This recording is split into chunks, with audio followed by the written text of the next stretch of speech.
A new season yang memerlukan gaya hidup yang baru. Sama seperti kalau kita berada di negeri 4 musim.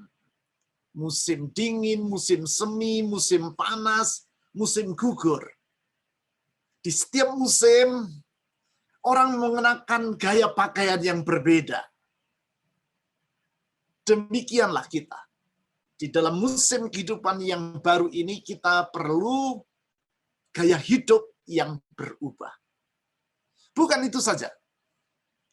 Bukan hanya gaya hidup yang berbeda.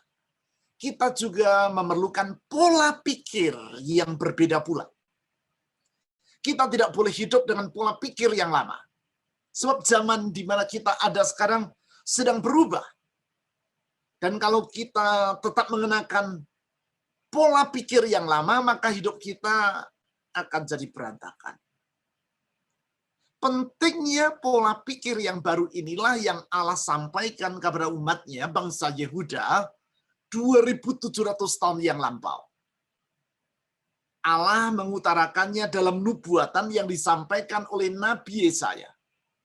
Dicatat di dalam Yesaya pasal 43 ayat 18 sampai 21.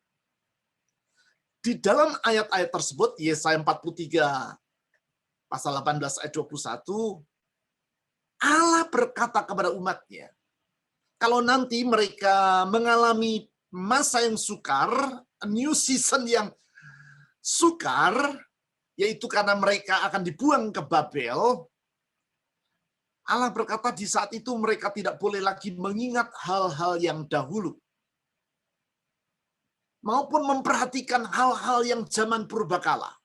Artinya mereka harus mengalami pola pikir yang baru.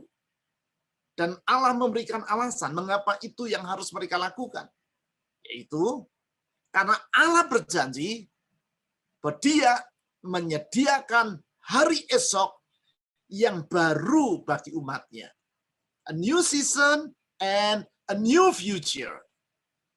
Masa depan yang baru di dalam musim yang baru.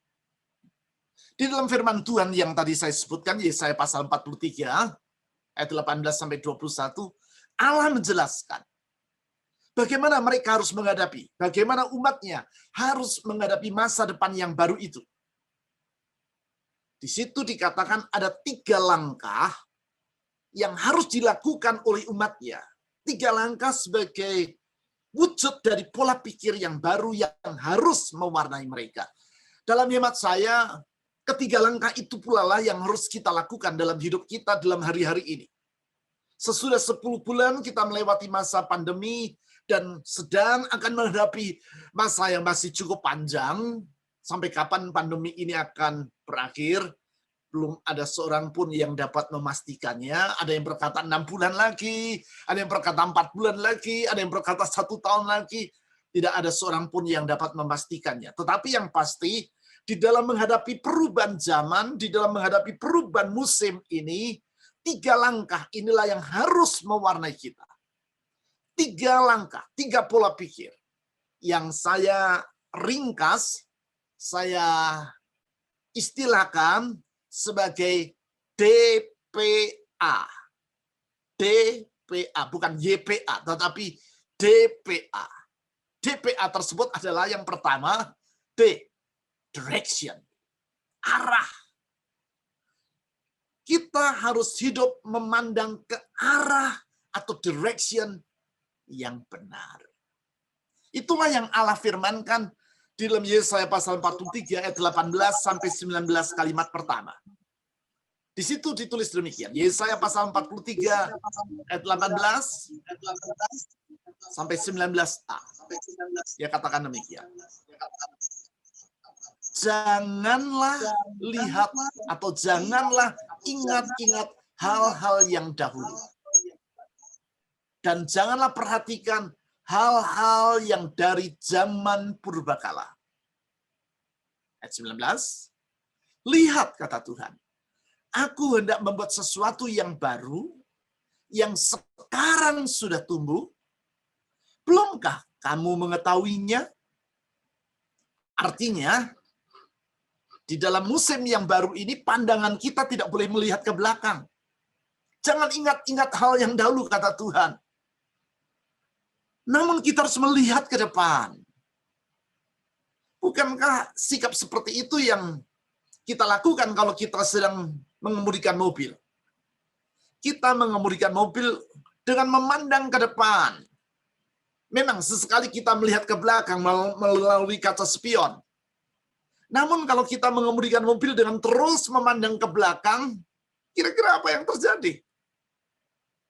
Pasti kita akan mengalami hal yang tidak kita inginkan, entah mobil kita menabrak pohon, terjebur dalam jurang, atau bahkan mungkin membahayakan keselamatan orang lain karena kita tidak melihat ke depan, kita terus melihat ke belakang, entah langsung atau lewat kaca spion. Demikian juga dengan hidup kita di musim yang baru ini. Kita tidak boleh lagi terpaku pada masa lampau. Entah masa lampau yang pahit, ataupun masa lampau yang hebat.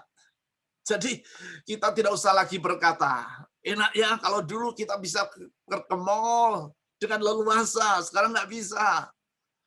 Sekarang kalau mau belanja jadi susah. Dulu bisa berlibur ke Jepang, Eropa, Amerika dengan mudah. Sekarang mau ke Bali aja udah berabenya setengah mati. Dulu selesai persekutuan NDC, bisa pergi ke Sound Greenfield. Sekarang GoFood lagi. GoFood lagi. Memang, kalau mengemudikan mobil, sesekali kita melihat ke belakang. Namun utamanya kita melihat ke depan. Dan mengatur kemudi sesuai dengan apa yang kita lihat di hadapan kita. Demikian juga dalam hidup ini. Sesekali kita melihat ke masa lampau untuk bersyukur kepada Tuhan atas semua hal indah yang Dia telah lakukan dalam hidup kita di masa lampau. Kita mengingat kebaikan-kebaikan Tuhan yang telah kita alami di masa lalu dan memuji Tuhan untuk semua kebaikannya itu. Namun lebih daripada itu, kita harus melihat ke depan. Mengapa? Alasannya karena kita tidak lagi hidup di masa lampau. Saya ulang, kita tidak lagi hidup di masa lalu. Namun di masa sekarang, untuk menjangkau masa depan. Kita memandang masa depan dengan iman. Karena seperti yang Tuhan janjikan dalam Yesaya pasal 43, ayat 18-19a tadi. Tuhan masih terus bekerja, Dia belum selesai bekerja. Allah tetap bekerja untuk menyediakan masa depan yang baru bagi diri kita. Saya ulang, Allah masih tetap bekerja menyediakan masa depan yang baru bagi setiap kita. Artinya kita tidak perlu berputus asa, tidak perlu khawatir tentang hari esok. Allah pegang kendali dan Dia tetap bekerja untuk masa depan kita. Mari kita memandang masa depan. Tuhan berkata, Dia sedang melakukan sesuatu yang baru. Untuk itu, kita harus memandang kepada Tuhan dan percaya bahwa Dia setia kepada firman-Nya. Selanjutnya yang kedua, P. Kalau tadi D, direction. Sekarang yang kedua, P, perception. Wawasan. Cara pandang. Kita harus memandang dengan wawasan atau perception yang benar. Yaitu melihatnya dengan kacamata iman. Memandang keadaan dengan iman. Satu, memandang ke depan. Dua, memandang dengan persepsi iman. Itu yang dituliskan dalam Yesaya pasal 43, ayat 19b sampai 20. Ditulis seperti demikian. Aku hendak membuat jalan di padang gurun, dan sungai-sungai di padang belantara. Binatang hutan akan memuliakan aku, serigala dan burung unta, sebab aku telah membuat air memancar di padang gurun, dan sungai-sungai di padang belantara, untuk memberi minum umat pilihanku. Di sini Allah berfirman kepada umatnya, agar mereka memandang hari esok bukan dengan keputusasaan. Alasannya sebab Tuhan memiliki rencana yang indah untuk umatnya. Dan Allah tetap sanggup melakukan mujizat. Saya harap kalimat ini kita tangkap dengan iman. Allah punya rencana yang indah untuk kita. Dan dia tetap sanggup melakukan mujizat. Tuhan berkata, di tempat di mana tidak ada jalan, yaitu seperti padang gurun, ia akan buat jalan. Di tempat di mana tidak ada air, seperti di padang belantara, Tuhan akan menyediakan minum bagi umatnya. Artinya, kalau saat ini kita seperti sedang mengalami jalan buntu, pegang firman Tuhan. Tuhan akan sediakan jalan. Kalau kita sedang dalam masa sukar, seperti di padang gurun di mana tidak ada air, Tuhan berfirman, dia akan menyediakan air untuk umatnya. Artinya,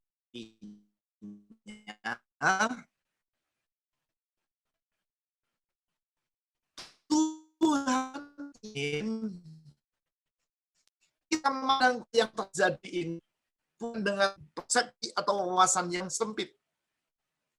Sebabnya kita sebaliknya kita harus memandang bahwa Allah tetap sanggup untuk melakukan mujizat. Untuk itu, kita perlu memandang Allah dengan benar.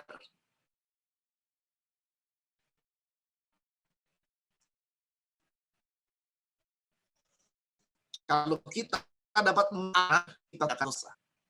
Tapi kita lihat keadaan kita dengan penuh pengharapan. Apa yang kita lihat secara bersama dapat menghasilkan kesimpulan yang berbeda. Tergantung persepsi atau wawasan kita. Sama seperti tentu banyak di antara ibu-ibu pernah mendengar tentang dua orang yang melihat satu gelas yang sama. Gelas yang berisi dengan air sampai separuh dari volumenya. Orang yang pertama berkata, gelas itu separuh kosong. Sedangkan orang yang kedua berkata, gelas itu separuh penuh. Yang satu berkata separuh kosong, yang satu separuh penuh. Gelas yang sama. Bagi orang yang pertama, gelas itu separuh kosong. Sedangkan bagi orang yang kedua, gelas itu separuh penuh. Mengapa? Karena yang satu melihat dengan persepsi atau kacamata yang pesimis. Sedangkan bagi orang yang kedua, melihatnya dengan kacamata optimis. Apa yang membedakan? Persepsi, wawasan. Yang satu melihat keadaan dengan persepsi atau wawasan khawatir. Yang kedua melihat keadaan dengan wawasan atau persepsi iman. Itulah yang membedakan antara Daud dengan para tentara Israel ketika mereka menghadapi Goliat, raksasa dari Filistin yang bertubuh tinggi besar itu. Sebagaimana yang dicatat dalam 1 Samuel pasal 17, ketika Goliat, orang Filistin itu maju menantang barisan Israel, seluruh tentara Israel merasa ketakutan. Mereka berkata, tubuh orang ini begitu besar, sehingga kita tidak akan mampu mengalahkannya. Tetapi tidak demikian halnya dengan Daud. Ia maju menghadapi Goliat tanpa takut. Hanya berbekalkan sebuah ketapel. Dan dia berkata, tubuh orang ini begitu besar, sehingga kalau aku membidiknya, pasti tidak akan pernah meleset. Hal yang dilihat sama, Goliat. Tetapi karena yang satu melihat dengan khawatir, yang satu melihat dengan iman, kesimpulannya jadi berbeda.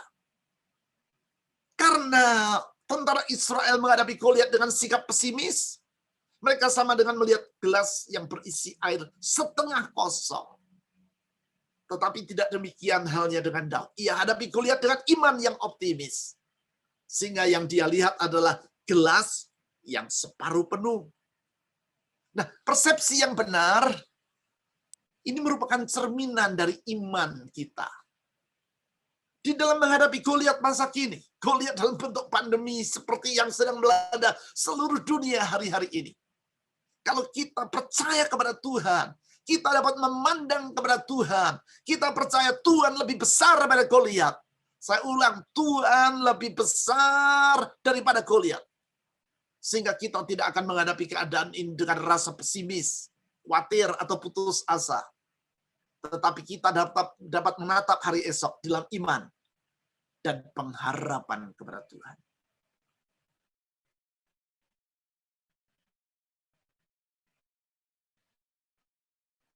Bersyukur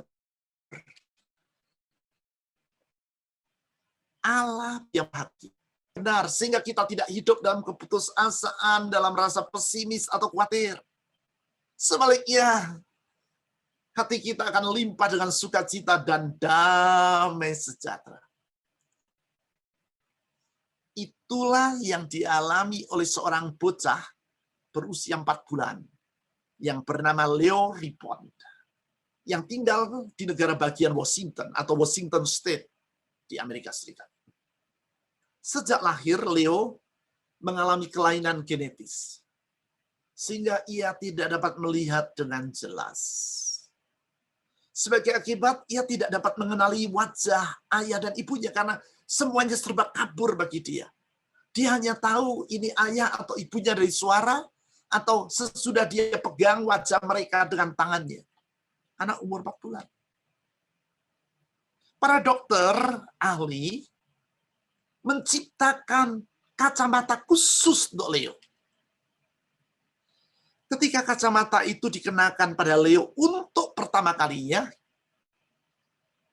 orang tua Leo mengundang beberapa anggota keluarga mereka untuk datang dan menyaksikan reaksi Leo. Reaksi Leo ketika untuk pertama kalinya ia melihat wajah dari ayah dan ibunya. Sang ibu yang selama ini hanya dia kenal dari suaranya, dan baru dia dapat bedakan dengan ayahnya kalau dia sudah meraba wajah dari ayah dan ibunya. Lihat dalam video pendek yang sedang diputar. Wajah yang gembira dan senyum yang manis dari Leo. Ketika untuk pertama kali dalam hidupnya, ia melihat wajah dari ibunya.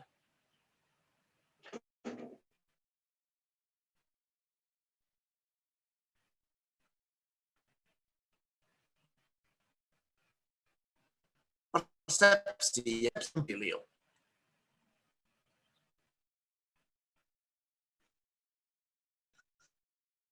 Hal yang sama akan kita alami.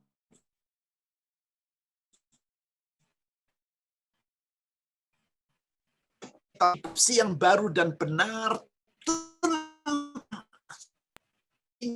mengorbankan dirinya dalam Yesus Kristus bagi kita. Iya pasti. Yang menjadikan kita sebagai ciptaan yang baru. Dan yang memdepannya kasih. Yang memampukan kita untuk memandang hari depan. Direction. Sekarang yang ketiga. Attitude, atau yang kadang-kadang disebut orang sebagai attitude. Attitude. Sikap. Kita harus memandang keadaan yang sedang kita alami new season ini dengan sikap yang benar, dengan direction yang benar, dengan perception yang benar, dan dengan attitude yang benar. Allah menyampaikan hal ini di ayat 21. Yesaya 43 ayat 21. Seperti demikian. Umat yang telah kubentuk bagiku akan memberitakan kemasyuranku. Tuhan berkata bahwa dia membentuk umatnya untuk memberitakan kemasyurannya. Artinya Allah menghendaki agar bangsa Yehuda pada masa itu hidup untuk memuliakan Tuhan. Bukan meniru perilaku bangsa-bangsa yang menyembah berhala, namun umatnya harus hidup dalam sikap atau attitude yang benar di hadapan Allah. Yaitu hidup dalam iman, kasih, dan ketaatan kepadanya. Pentingnya peranan attitude ini dapat kita lihat dalam penelitian yang dilakukan oleh sebuah lembaga bernama Stanford Research Institute. Pada tahun 2018, lembaga riset dari University of Stanford, salah satu perguruan tinggi terbaik di Amerika, mempublikasikan hasil penelitian mereka tentang kaitan antara attitude atau attitude dengan sikap hati atau terhadap kemampuan kita dalam berpikir. Hubungan antara attitude dengan kemampuan berpikir.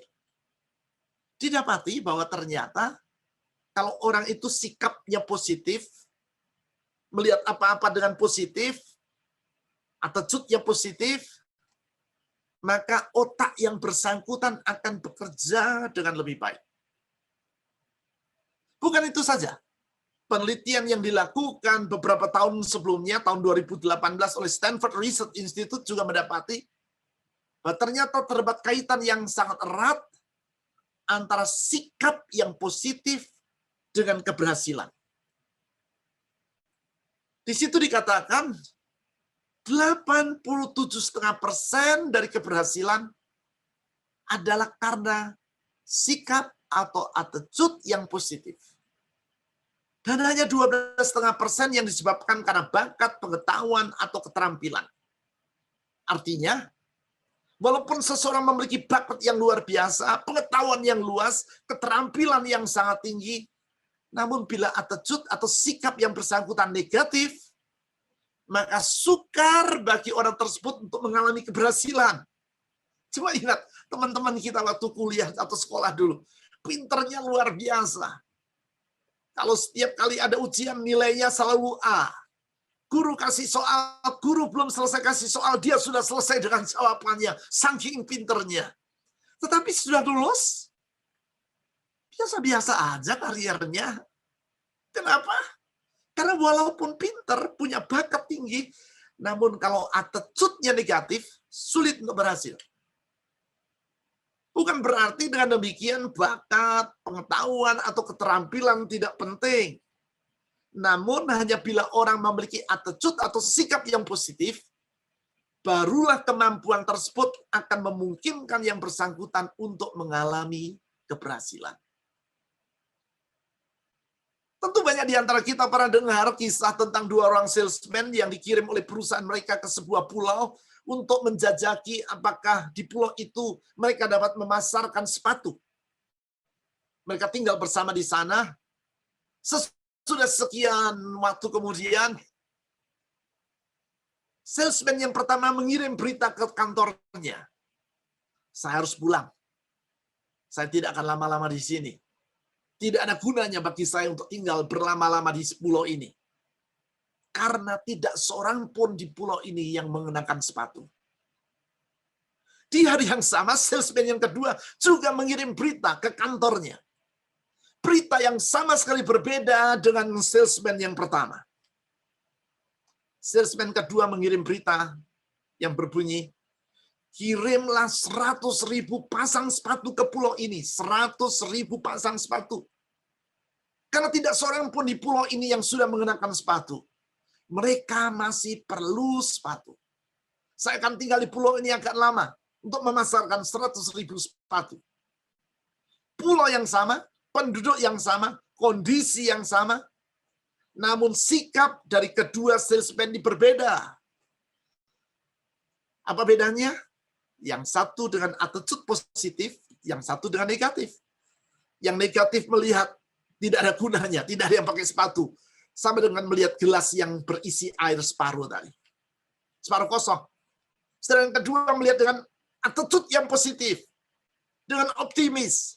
Yang kedua melihat gelas yang setengah penuh. Hal yang sama dengan pandemi yang sedang kita alami di seluruh dunia hari-hari ini. Kita harus menghadapinya dengan attitude yang positif. Yaitu iman kepada Tuhan. Percaya bahwa Allah tetap sanggup melakukan mujizat. Sehingga masa sukar ini tidak akan menenggelamkan hidup kita. Namun kita akan lewati dengan berkemenangan. Itulah yang dikatakan oleh Martin Luther, seorang tokoh pembaru gereja di abad 16. Martin Luther berkata demikian. Anda tidak dapat menghentikan burung-burung terbang di atas kepala Anda. Ya, kalau burung mau terbang di atas kepala kita, bagaimana kita dapat mencegahnya? Namun Anda dapat mencegah agar mereka tidak membuat sarang di kepala kita. Artinya kalau burung itu juga bukan hanya terbang, tapi sampai hinggap, membuat sarang, lalu beranak pinak di kepala kita, ya itu karena kita yang mengizinkannya. Demikian juga dengan hidup ini. Acap kali kita tidak dapat menghindari masalah. Tetapi apakah masalah itu akan merongrong hidup kita? Kitalah yang harus menentukannya. Sama seperti burung kalau dia mau terbang, bagaimana kita dapat mencegahnya. Tapi kalau sampai burung itu membuat sarang di kepala kita, ya itu karena kita yang menentukannya. Menghadapi musim yang sedang berubah, new season, kita harus hidup dengan DPA yang benar. D, direction, arah yang benar. Kita harus lihat dengan iman, percaya bahwa Allah sedang membuka lembaran yang baru bagi kita. P, perception, wawasan. Kita harus memandang dengan wawasan yang benar bahwa Allah tetap sanggup melakukan mukjizat. A, attitude, sikap. Kita harus memandang dengan sikap yang benar, yaitu dalam iman, kasih, dan ketaatan kepada Tuhan. Dengan DPA ini, kita akan lewati masa yang tidak mudah dengan berkemenangan. Mari kita berdoa. Tuhan Yesus, tolong semua kami melewati a new season ini. Musim yang tidak mudah. Tetapi kami tahu kalau kami hidup memandang kepada Tuhan, memandang dengan direction yang benar, memandang dengan persepsi yang benar, yaitu percaya bahwa Allah tetap sanggup melakukan mukjizat. Dengan attitude yang benar, yaitu dengan iman, bukan dengan keputusasaan. Maka kami akan lewati setiap musim kehidupan ini dalam pertolongan dan mukjizat Tuhan. Karena Engkau yang berjanji bahwa Engkau yang menyediakan hari depan yang baru adalah Allah yang setia kepada janjinya. Tidak pernah ingkar janji. Karena firman-Mu tetap untuk selama-lamanya. Di dalam nama Tuhan Yesus. Amin. Ya, terima Saya kasih kembalikan Pak kepada pembawa acara kita. Tuhan memberkati. Ya, terima kasih Pak Bambang. Thank you Pak Bambang. Ya, kita akan masuk ke sesi tanya jawab. Buat teman-teman yang mau bertanya, boleh silahkan tulis di chat room ya. Nanti saya akan bacakan. Sudah ada pertanyaan yang masuk. Pertanyaan pertama ya Pak Bambang. Pak, bagaimana ya kita mau move on ke new season? Sedangkan masalah dan problem di season yang masa lalu saja belum selesai sampai sekarang. Oke, pertanyaan yang sangat bagus. Bagaimana kita bisa move on kalau masalah-masa lalu aja belum selesai? Ya kembali pada persoalannya. Kalau kita terus memandang kepada masa lalu, persoalan juga tidak akan selesai dengan sendirinya. Bukan berarti kalau kita pandangin, kita ingetin, misalkan masalah dalam rumah tangga, masalah dalam pekerjaan, masalah dengan anak, kita pandangin terus dengan akan selesai dengan sendirinya. Enggak akan selesai dengan sendirinya. Justru kita harus lihat ke depan bahwa percaya pada janji Tuhan. Tuhan sediakan masa depan yang baru. Saya mau kasih kesaksian. Sekian tahun yang lampau, satu hari saya melayani bersama dengan mungkin di antara Bapak Ibu atau Bapak Ibu dengan Ibu-ibu kenal dengan Insinyur Arifin ya, kenal mungkin ya yang sekarang mengembalakan di Bali. Kami berdua pergi ke Madura melayani di sana, ada satu acara. Oh, tepatnya acara itu dilakukan atau acara KKR di rumah di gereja dari Pak Yosia. Baru ingat sekarang saya. Di gereja Papa dari Pak Yosia. KKR gitu. Bangkalan. Sekian tahun yang lama. Dan di dalam acara itu ada seorang ibu yang menyertai kita, ibu dari Surabaya. Ibu itu sedang dalam keadaan mengandung. Dan ibu itu dalam kesaksian dia bercerita, saya belum terlalu lama menjadi seorang Kristen.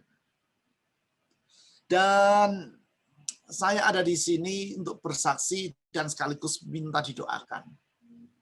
Karena suami saya berada di Jakarta dan suami saya ini terpikat kepada seorang perempuan lain. Padahal ibu ini dalam keadaan mengandung. Dan suami saya dalam bulan depan akan pulang ke Surabaya dari Jakarta dengan maksud untuk menceraikan saya. Coba bayangkan, ibu-ibu, kalau kita yang mengalaminya, mengandung, suami akan pulang untuk menceraikan. Itu yang dialami oleh ibu ini. Tetapi yang menarik, ibu ini bercerita bukan dengan pesimis, tidak. Dia dengan iman percaya bahwa Allah akan tolong. Singkat cerita, bulan depannya suami dari ibu itu betul pulang ke Surabaya untuk menceraikan istrinya karena desakan dari wanita lain yang ada di Jakarta tadi. Tetapi ibu ini menyambut suaminya dengan ramah, dengan tersenyum, dengan tertawa, seperti tidak ada apa-apa. Dan ini membuat sang suami bertanya-tanya, kenapa? Apa yang terjadi? Kenapa? Mestinya kan kalau saya mau menceraikan dia ngamuk dong, nangis dong. Ini enggak, ketawa-ketawa. Jadi suaminya berpikir, apakah kamu sudah punya calon laki yang lain sehingga saya pulang untuk menceraikan kamu ketawa-ketawa? Si ibu ini bercerita, itu sesudah kita pulang dari pangkalan, sebulan kemudian. Dia berkata pada suaminya, ya memang saya sudah punya laki-laki lain. Wah, suaminya kaget.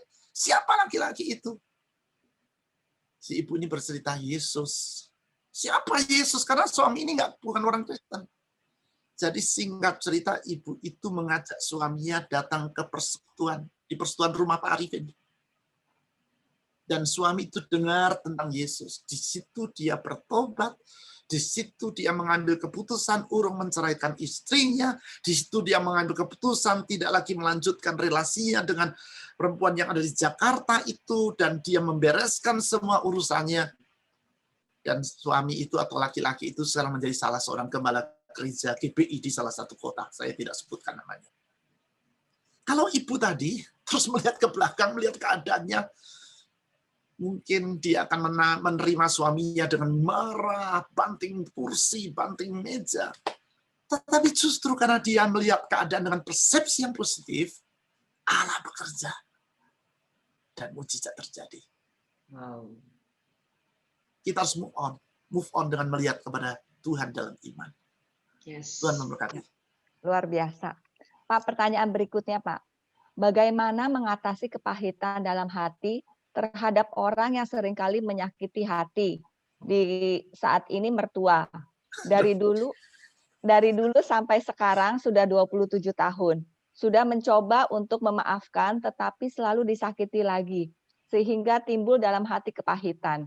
Berkali-kali mencoba tetapi gagal untuk memaafkan. Akibat kepahitan ini seringkali menjadi emosi yang dilampiaskan kepada suami. Bagaimana Pak cara mengatasinya? Oke, saya akan cerita dari sudut yang agak beda. Kalau ini tadi kan pertanyaan dari sudut seorang istri yang merasa disakiti oleh mertuanya. Saya mau cerita sedikit agak beda dari sudut seorang suami. Satu hari datang seorang ke kantor saya. Orang yang tidak pernah saya kenal. Saya tanya, ada apa yang saya bisa bantu? Dia bercerita, Pak, saya bukan orang Kristen. Pertama-tama dia katakan itu. Saya bukan orang Kristen, tapi seorang teman saya menyuruh saya datang ketemu Bapak. Lalu saya tanya, masalah apa sehingga mau ketemu saya?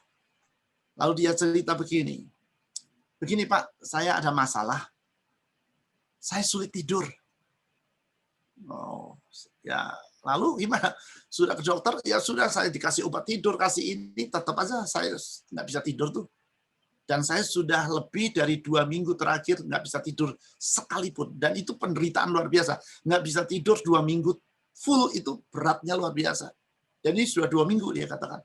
Sebelum itu sudah terus-menerus saja. Sekali tidur paling 2 jam, nggak tidur lagi 2 jam. Ini sekarang udah full 2 minggu nggak tidur. Lalu saya tanya, apa persoalannya nggak bisa tidur?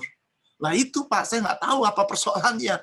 Kalau saya tahu ya saya nggak ketemu Bapak karena saya nggak tahu. Dan saya disuruh teman saya ketemu Bapak. Saya katakan begini aja, karena saya juga nggak tahu gimana nih. Saya ajak kita doa aja ya. Kita doa minta Tuhan tolong apa ini persoalannya. Jadi saya ajak Bapak itu yang bukan orang Kristen tadi untuk doa. Sementara saya berdoa, mendadak terlintas dalam pikiran saya, bahwa orang ini punya masalah dengan mertuanya. Jadi saya hentikan doa, saya tanya, Pak, you ada masalah dengan mertua? Dia terkejut. Dia ngomong, lo kok tahu, Pak? Lah, nggak tahu, saya tanya ada masalah dengan orang mertua enggak? Bener, dia ngomong. Dan dia ngomong, sekarang saya jadi tahu, ini penyebabnya. Kenapa saya nggak bisa tidur? Lalu dia cerita dengan panjang lebar. Dia berasal dari keluarga yang miskin, jatuh hati kepada seorang pemudi yang cukup kaya, dan si pemudi itu mencintai dia, tapi orang tuanya menolak dia. Sehingga calon mertua menolak dia. Sampai akhirnya karena sang pemudi memaksa dan mau bunuh diri, dan ini itu dengan sangat berat hati si orang tua, atau sekarang jadi mertua dari laki-laki itu, mengizinkan putrinya menikah dengan dia, dan menikahlah mereka. Dalam hati si laki-laki ini punya tekad, saya akan buktikan kepada mertua saya bahwa saya bukan laki-laki yang tidak bisa berbuat apa-apa. Saya akan buktikan bahwa saya lebih berhasil daripada ipar-ipar saya. Dan saya kerja keras, Pak. Saya kerja habis-habisan. Dan saya berhasil, dia ngomong. Dan saya berhasil. Dan saya mau tunjukkan kepada ayah ibu mertua saya bahwa saya orang berhasil. Jadi setiap tahun saya kirim mereka jalan-jalan ke luar negeri. Saya berikan rumah, saya berikan itu. Sampai beberapa bulan yang lalu saya mikir, kok enak ya mertua saya ini jahat pada saya, tapi kok saya berbuat baik pada dia. Jadi saya ingin balas dendam. Jadi saya mikir terus bagaimana cara untuk balas dendam.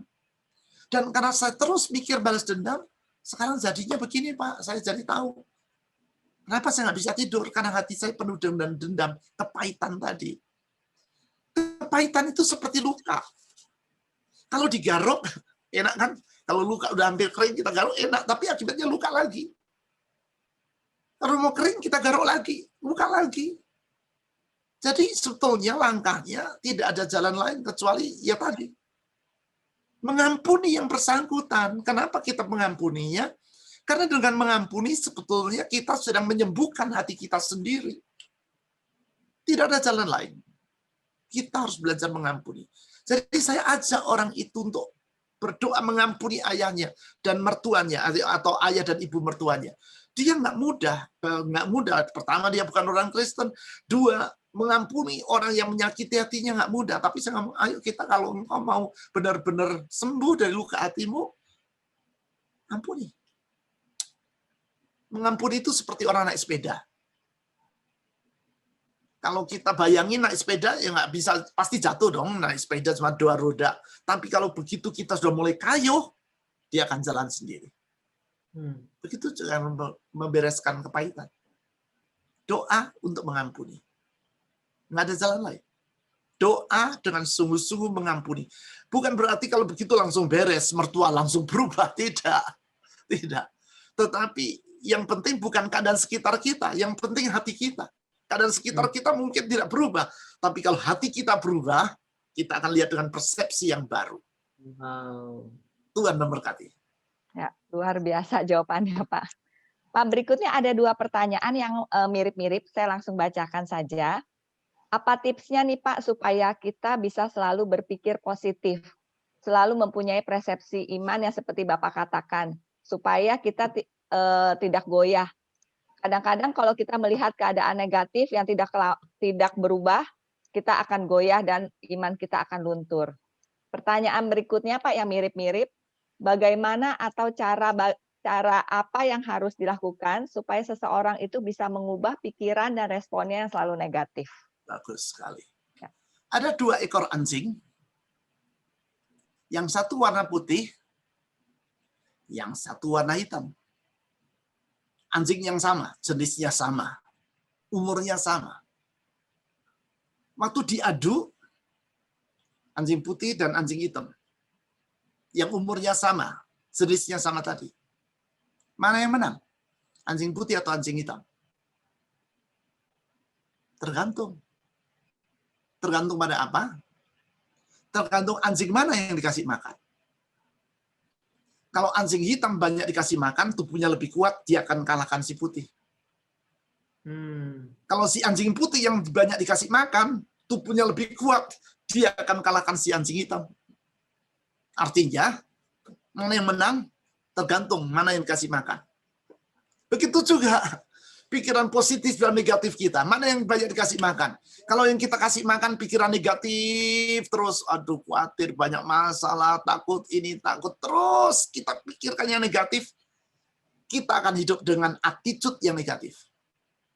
Tapi kalau kita kasih makan adalah pikiran yang positif, percaya Tuhan, karena itu mengapa kita ini perlu banyak menyanyi. Karena dengan menyanyi memuji Tuhan, menyanyi bukan jatuh cinta, terasa bukan itu ya, tapi menyanyi memuji Tuhan. Dengan menyanyi memuji Tuhan itu kita sedang memasukkan pikiran yang positif ke dalam pikiran kita. Kenapa? Karena waktu kita memuji Tuhan, kita mengatakan hal yang positif kan? Sebab kau besar, perbuatanmu ajaib. Kan kita ngomong yang positif tentang Tuhan. Nggak ada dong orang nyanyi memuji Tuhan. Sebab kau kecil, lemah, tak berdaya. Nggak mungkin kan kita nyanyi begitu. Kita ngomong hal yang positif tentang Tuhan. Dan kalau kita banyak memuji Tuhan, maka kita sedang memasukkan pikiran yang positif dalam pikiran kita. Yang positif jadi gemuk, dia akan mengalahkan yang negatif. Yes. Oke. Ada lagi ibu-ibu yang mau bertanya, boleh? Kan banyak-banyak. Oh, udah. Ya sudah. Habis ini soalnya saya udah nggak punya stok pertanyaan, Pak. Kalau gitu ya sudah, kita akhiri saja. Sekali lagi terima kasih Pak Bambang. Luar biasa jawabannya, sangat memberkati. God bless. Thank you, Ibu thank you, semuanya. Pak Bambang. Thank you, Penjelasannya luar biasa. Thank you.